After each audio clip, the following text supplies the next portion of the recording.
Hi friends, Ariana here with your weekly journal jam prompt. I don't know about you all, but this past week has been highly emotional for me personally. I find during these times when there's a lot happening in the world that stirs up some pretty intense emotions that it is very helpful to turn to my journal to process those feelings. Particularly because if I don't do that, what ends up happening is I might take, for example, anger out on someone I love. That is nothing to do with them. It's just about current events. And so I want to encourage you to take some time, if you have not already, to take to your journal and process and reflect on how you are feeling about the current events that are happening. It's really helpful to name those feelings. And then from there, to reflect a little bit more on the nature of those feelings. And particularly how those feelings are showing up in different parts of your life that might not match the situation that you're in because they're not about your child or your partner or your coworker. You know, it's those times you might blow up at somebody because they didn't send a timely email in response, but it really wasn't about that. It was about something else that we were getting upset about. And then also to reflect on what thoughts and stories are these feelings triggering within you? What actions are these feelings triggering within you? I know for myself, when there's some intense political events happening, one of the actions that it triggers within me is this compulsive checking of email or compulsive checking of news.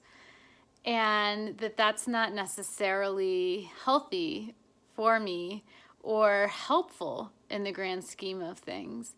And so just to reflect on these feelings, how they're showing up in other places in our lives, and what they're triggering us to think or do is a really powerful way to then claim our agency within and ultimately reflect on what does it look, feel, and sound like to navigate these emotions with grace.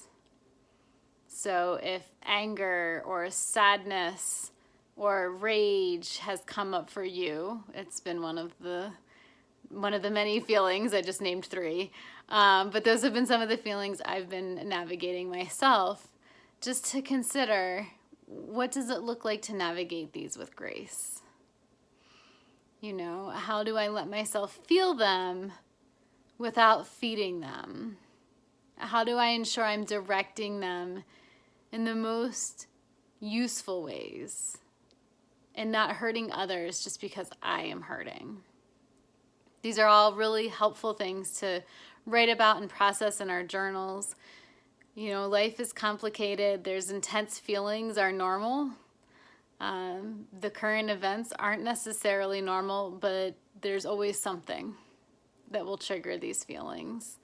And so processing them and directing our energy in healthy and constructive ways and showing ourselves grace is really important. It doesn't just impact those we're around, but it also shows others how to show up when we navigate our feelings at this time.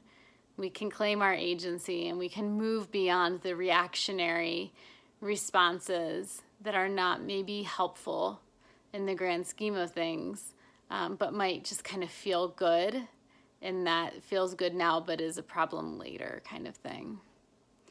So those are some of my reflections. I, of course, always invite you to connect with others, myself and others, and journaling.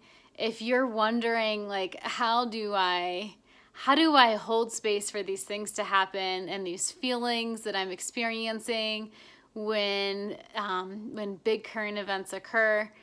How do I hold space for that while also staying the course without getting completely disrupted and derailed? If you're wanting to navigate the tension of those two things, I invite you to come to the next Journal Jam. That'll be January 13th. Information about that and how to register is below. And there is a way to do both. There is a way to feel your feelings, feel through your feelings, let them guide you in positive, constructive, helpful ways without shutting them down. And also to not give up on your work, to still show up, to do the important work you're here to do, and to make the world a better place. Thanks for listening and joining me. I look forward to seeing your reflections and hope to see you at a Journal Jam soon. And have a good week, and be tender and gracious with yourself and others while being steadfast in the values that you are upholding. Take care.